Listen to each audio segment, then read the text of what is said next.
British Prime Minister Rishi Sunak has been wrapped up in a new conflict of interest row. Allegations have cropped up against him that his family would financially benefit from a post-Brexit trade deal between India and the UK. The controversy comes ahead of his visit to India for the G20 summit next month. Since this year, both India and the UK have been negotiating to implement a free trade deal. Trade experts and parliamentarians have raised concerns over potential transparency issues related to Sunak's wife Akshata Murthy's shareholdings in Infosys.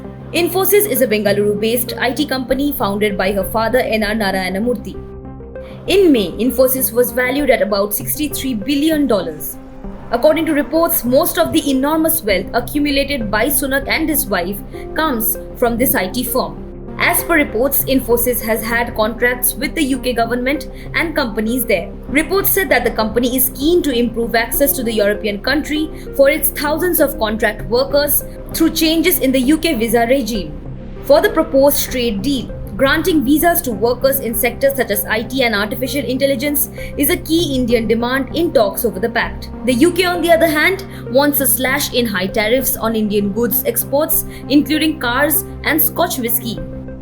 The opposition Labour Party demanded that Sunak should be more open and transparent in revealing his wife's financial interests amid concerns that Infosys could benefit from the prospective trade deal.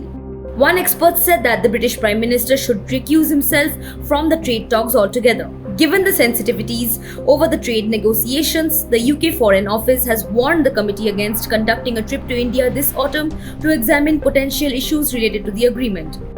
The latest controversy came after Sunak was criticised by the UK Parliament Standards Watchdog for not properly declaring his wife's separate shareholding in a childcare firm that stood to benefit due to the new policy changes of the government.